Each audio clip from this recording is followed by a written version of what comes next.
ए जी। ये क्या होता है? मैं इतने प्यार से बोल रही हूँ और आप कर रहे हो। अरे ममता, हम लोग कोई टीनेजर नहीं है, कैसी बातें कर रही हो तुम? कैसी बातें? प्यार भरी बातें कर रही हूँ। और क्या कर रही हूँ? प्यार की कोई उम्र थोड़ी ना होती है। हे भगवान, इस औरत को क्या हो गया आज? आप मुझसे प्यार करते हो कि नहीं? अरे हरे पीले ना करो, आज मुझे बताओ, मुझसे प्यार करते हो या नहीं? अरे हाँ बाबा, करता हूँ। तो क्या? तो लो, ये दवा खाओ। अच्छा, तो ये सारा इस दवा के लिए किया जा रहा था? वो मुझे नहीं पता। अब आपने कहा है आप मुझसे प्यार करते हो, तो मेरे प्यार के लिए आपको ये दवाई खानी पड़ेगी। नहीं नहीं, मैं दवाई नहीं खाऊंगा, तुम्हें जो समझना है समझ लो। ममता अपने पति को प्यार से दवाई खिलाने की कोशिश कर रही थी, लेकिन बात बन नहीं रही थी। तभी उनकी बड़ी बहू प्रियंका वहां आई और चिल्लाकर बोली, क्या बात है पापा जी, आप दवाई क्यों नहीं खा रहे? अरे बेटा, दवाई बहुत कड़वी होती है। ठीक है, तो आज से आपकी चाय बंद। मैं खुद आपको करेले का जूस बना कर दूंगी। मम्मी जी, सारी दवाइयां फेंक दीजिए। ठीक है बहू। अरे नहीं नहीं बेटा, ये तुम कैसी बात कर रही हो? चाय के बिना मैं कैसे जी सकता हूँ? लाओ ममता, दे दो दवाई। अब आया ना लाइन पर, जल्दी से दवाई खा लीजिए पापा जी। और अगर आगे कभी मन ना करे ना तो मुझे बताइएगा, मैं दवाई और चाय की पत्ती दोनों चीजें उठाकर फेंक दूंगी। अरे नहीं नहीं बेटा, ऐसा नहीं होगा। एक रविवार की सुबह थी। घर में सब लोग आराम से बैठे हुए थे। राजीव अखबार पढ़ रहा था, सौरभ मोबाइल में क्रिकेट स्कोर देख रहा था, ममता और राकेश चाय की चुस्कियां ले रहे थे और प्रियंका अपनी सास को रसोई के काम में मदद कर रही थी। तभी अचानक दरवाजे की घंटी बजी। लगता है मेरा कोई दोस्त आ गया होगा। या फिर मेरा। ठहरो, मैं जानती हूँ, ये हमारी पड़ोसन काजल होगी। फिर वही? हाँ जी, रोज कुछ न कुछ मांगने चली आती है, कभी चीनी, कभी नमक, कभी प्याज। मुझे तो समझ में नहीं आता इसे मना कैसे करें। बस इतनी सी बात। मम्मी जी, ये तो मेरे बाएं हाथ का खेल है। आपको आज सिखाती हूँ कि कैसे किसी को मना किया जाता है। प्रियंका दरवाजा खोलती है। काजल बड़ी मासूमियत से अंदर आती है। अरे वाह, सब लोग घर पर ही है। कैसे हो आप सब? ठीक है। ठीक है। काजल अपनी छोटी कटोरी आगे बढ़ाती है और कहती है, ममता जी, थोड़ी चीनी दे दीजिए, चाय बनानी है और चीनी खत्म हो गई। अरे दीदी, चीनी तो हमारे यहाँ भी अभी अभी खत्म हुई है। मैं तो सोच ही रही थी आप ही के घर से मांग लूं। ओह अच्छा अच्छा, चलो कोई बात नहीं, फिर नींबू दे दो, मुझे अचार डालना है। अरे आप तो लेट हो गई, मैंने तो सारे नींबू सब्जी में डाल दिए। अब तो हमारे पास छिलके भी नहीं बचे। अच्छा, तो थोड़ा बेसन ही दे दो, पकौड़े बनाने हैं। बेसन भी खत्म। अरे तो एक खाली प्लेट ही दे दो, मेरे घर प्लेटों की कमी हो गई है। नहीं दीदी, हमारे घर का सामान किसी को उधार नहीं जाता। खाना खाना हो तो बैठ जाइए, वरना अपने घर जाइए। काजल मुंह बनाकर खड़ी होती है, फिर बड़बड़ाती हुई वापस चली जाती है। पूरा परिवार ये दृश्य देख रहा था और सबकी हंसी छूट गई। बहू, तेरा तो जवाब नहीं। मैं तो सीधे साधे स्वभाव की हूँ, इसलिए ये पड़ोसन हमेशा मेरा फायदा उठाती रही, लेकिन आज तुझे देखकर मेरी छाती चौड़ी हो गई।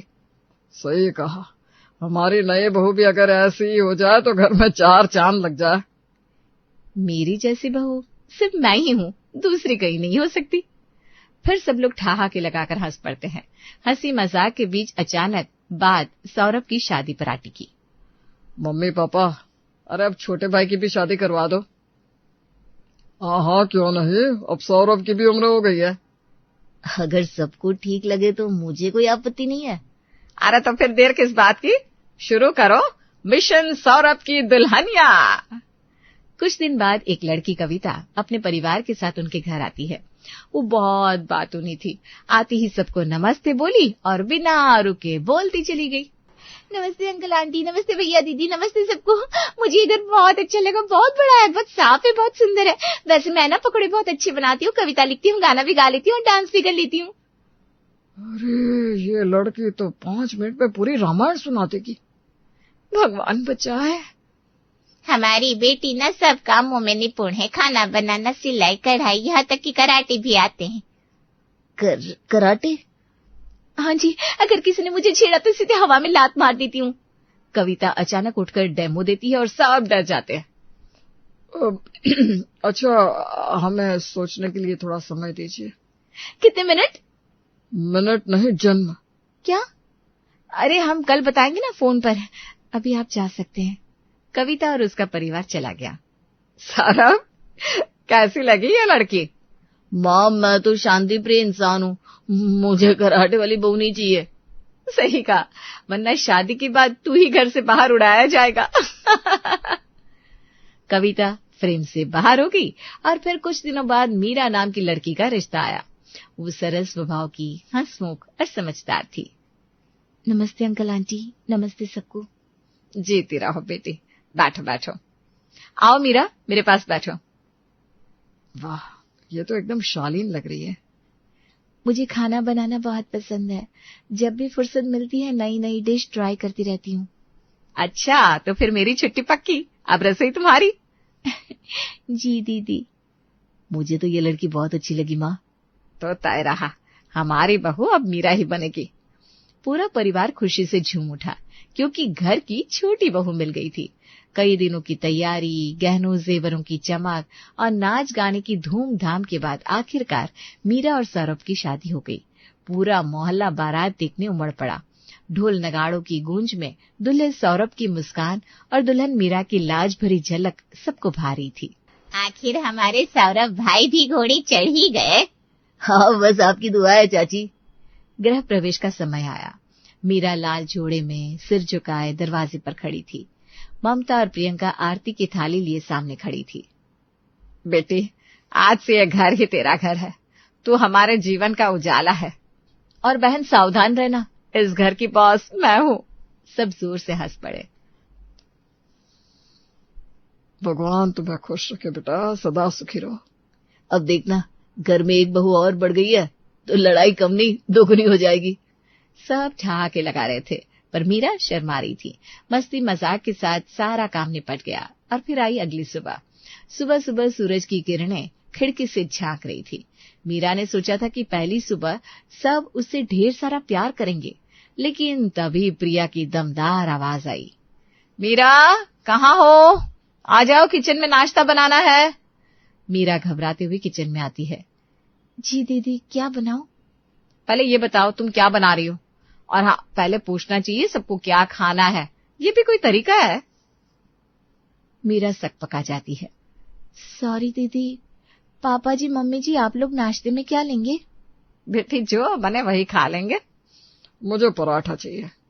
और मुझे पोहे। मुझे तो बस आलू के पराठे मिल जाए। ठीक है, बनाती हूँ। मीरा नाश्ता बनाने आगे बढ़ी, तभी प्रियंका ने उसका हाथ पकड़ा और कहा, अगर सबके हिसाब से बनाने लगी तो पूरा दिन निकल जाएगा। सबके लिए एक जैसा हेल्दी नाश्ता बनाओ, बाकी सबको खिलाना मेरा काम है। तो फिर आपने सबसे पूछने के लिए क्यों कहा? मैं तो बस तुम्हारे मैनर्स चेक कर रही थी। आखिरकार मीरा ने नाश्ता बना दिया। सबने चुपचाप खाया और उसकी हैरानी तब और बढ़ी जब किसी ने कुछ कहा तक नहीं। वजह साफ थी, प्रियंका वहीं बैठी सबको घूर रही थी। फिर राजीव और सौरभ ऑफिस चले गए। घर में सन्नाटा था। तभी राकेश ने इधर उधर झांकते हुए मीरा को इशारे से बुलाया। बहू जरा इधर आना। जी बताइए पापा जी। जरा मुझे मिठाई का एक पीस दे देना, बहुत मन कर रहा है। जी पापा जी। वो मिठाई का टुकड़ा निकाल कर देने ही वाली थी कि पीछे से प्रियंका धमकती है। मीरा, क्या कर रही हो? वो पापा जी को मिठाई खिला रही हूँ। तुम्हें पता नहीं पापा जी को डायबिटीज है और तुम उन्हें मिठाई खिला रही हो? नहीं, सचमुच मुझे नहीं पता था दीदी। आप जान लो। और पापा जी, आपको तो मौका मिला नहीं कि चीटिंग शुरू कर दी। एक बार और मिठाई छुई तो कसम है पूरे साल करेले खिलाऊंगी। अरे नहीं बेटा, अब कभी नहीं खाऊंगा। प्रियंका मीरा के हाथ से मिठाई छीनकर चली जाती है और मीरा चुपचाप खड़ी रह जाती है। पूरा दिन इसी तनाव में बीता। रात के 9 बजे मीरा ने सोचा जरा टीवी देख लूं, मन भी बहल जाएगा। वो चैनल बदल रही थी कि तभी, मीरा, ये क्या हो रहा है? दीदी बस थोड़ा सा टीवी देख रही थी। हमारे घर में नियम है कि 9 बजे के बाद कोई टीवी नहीं देखता, बच्चे डिस्टर्ब होते हैं। जो देखना है कमरे में जाकर मोबाइल पर ईयरफोन्स लगाकर देखो। अरे दीदी, इतना तो चलता है, आखिर बच्चे तो 9 बजे सो जाते हैं। मजाक मत करो, नियम नियम होता है। बंद करो टीवी, अपने कमरे में जाओ। मीरा चुपचाप उठकर चली जाती है। उसके चेहरे पर निराशा साफ झलक रही थी। उसको ये सब अच्छा नहीं लगा। वो अकेले बैठे सोच रही थी कि इस घर में उसका क्या रोल है। उसे लगा किसी से बात करनी चाहिए। उसने मोबाइल उठाया और अपनी सहेली रिया का नंबर डायल किया। हेलो रिया, मुझे ना तुमसे बहुत जरूरी बात करनी है। अरे वाह, नई नई शादी हुई है, पर तू इतनी उदास क्यों लग रही है? अब क्या बताऊं, मेरी जेठानी प्रियंका सब पर हुक्म चलाती है, किचन में, खाने पीने में, यहाँ तक कि टीवी देखने तक पर। सब उसकी बात मानते, कोई कुछ नहीं बोलता। अरे तो इसमें रोने की क्या बात है? मुझे बहुत अजीब लगता है। ऐसा लगता है जैसे मैं इस घर में कोई काम की नहीं हूँ। सुन, अगर तुझे अपनी जेठानी पर थोड़ा कंट्रोल चाहिए ना, तो उसका कोई राज पता कर। राज? हाँ, हर इंसान के पास कोई ना कोई राज होता है। जब हमें उसका राज पता होता है तो सामने वाला अपने आप दब जाता है। तो तू कह रही है कि मुझे प्रियंका पर नजर रखनी चाहिए? बिल्कुल, ध्यान से देख, जरूर कुछ मिलेगा। और जब मिलेगा ना तो देखना, वही जो तुझे आज डांट रही है तेरे सामने झुकी नजर आई। अच्छा ठीक है, ऐसा ही करती हूँ, थैंक यू। रिया की सलाह के बाद मीरा ने ठान लिया था कि अब वो प्रियंका की हर हरकत पर नजर रखेगी, चाहे वो किचन में हो, आंगन में या अपने कमरे में। मीरा की आंखें हर वक्त उसी पर टिकी रहती। अगले दिन आंगन में प्रियंका कपड़े धो रही थी और मीरा दरवाजे पर खड़ी बिना पलक झपकाए उसे देख रही थी। अरे तू ऐसे क्यों घूर रही है? बस ऐसे ही। प्रियंका कुछ बुदबुदाती है और कपड़े धोने लगती है।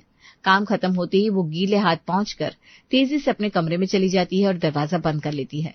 वो सीधे अलमारी की ओर बढ़ी। अलमारी खोलते ही अंदर हाथ पांव मारने लगी। कपड़े, डिब्बे, बॉक्स सब एक एक करके बाहर गिरने लगे। अरे ये अंगूठी कहाँ गई? मम्मी जी ने अपनी सबसे प्यारी सोने की अंगूठी मुझे दी थी। कहीं रख दी होगी या फिर गिर गई होगी। अगर मम्मी जी को पता चल गया तो मेरी तो खैर नहीं। वो बेतहाशा खोजती रही, पलंग के नीचे झांकती रही, तकिए उलटती है पर अंगूठी कहीं नहीं मिलती। हे भगवान, अब क्या करूं? अगर किसी ने पूछ लिया तो कह दूंगी मैंने संभाल कर रखी। वैसे भी कौन हर रोज पूछता है।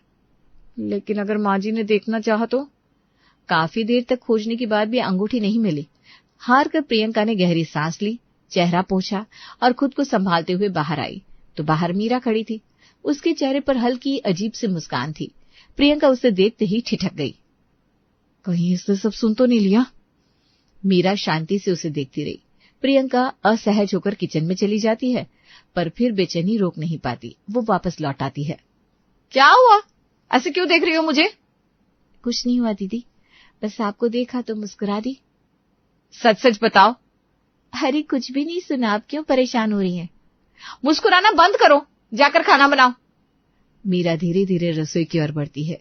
प्रियंका वहीं खड़ी रह जाती है। ये मीरा हमेशा उदास चेहरा लिए घूमती है, लेकिन आज इतना मुस्कुरा क्यों रही थी? क्या वाकई में उसे सब पता चल गया? तभी मीरा ममता को आवाज लगाती है। मम्मी जी, जरा इधर तो आइए। प्रियंका का दिल धक से रह जाता है।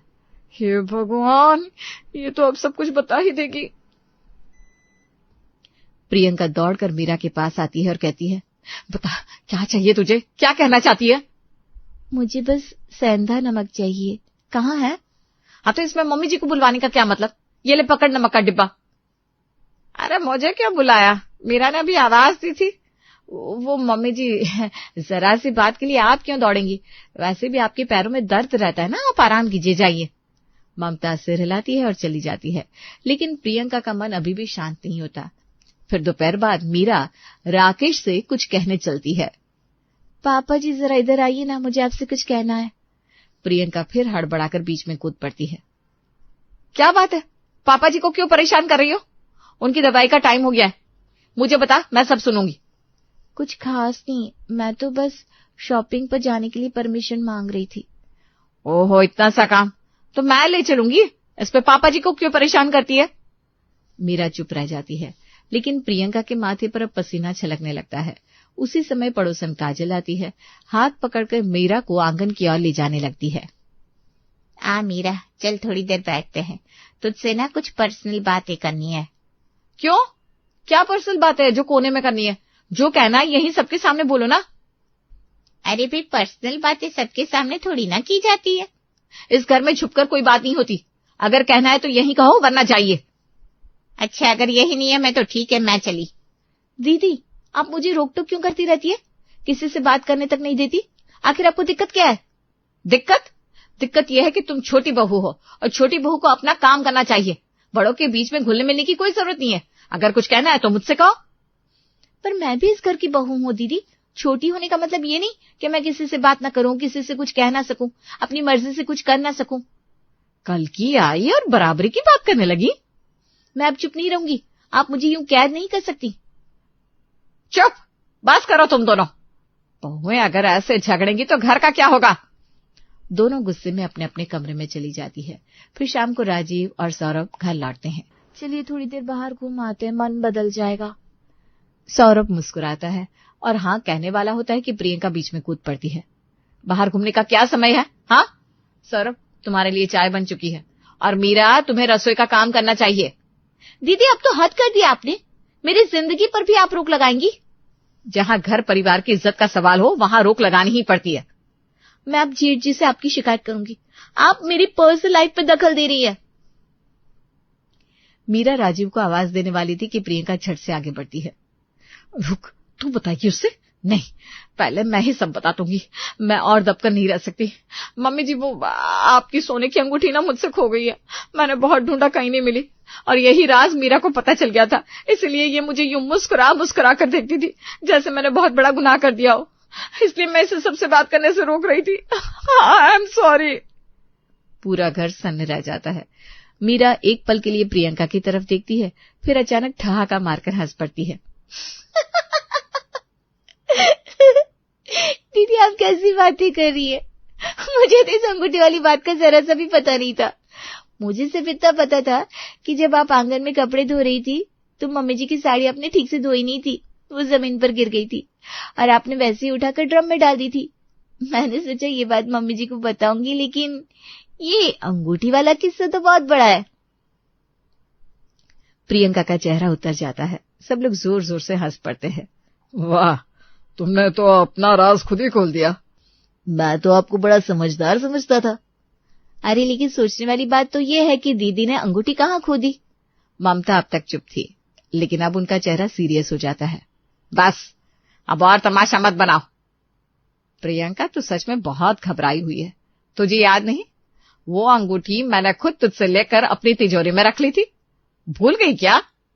बेचारी प्रियंका, उसका तो मुंह खुला का खुला रह गया। अरे हाँ, ये तो मैं भूल गई थी। हे भगवान, तेरा धन्यवाद। मुझे तो लगा अंगूठी खो दी मैंने। और तू मीरा, तू भी ना ज्यादा चुगलीबाज बनने की कोशिश ना कर। घर में शांति रख, वही बड़ी बात है। राजीव और सौरभ ठहाके लगाते हैं। मीरा चुपचाप सिर झुका लेती है। प्रियंका चैन की सांस लेती है, मगर उसका पूरा चेहरा शर्म से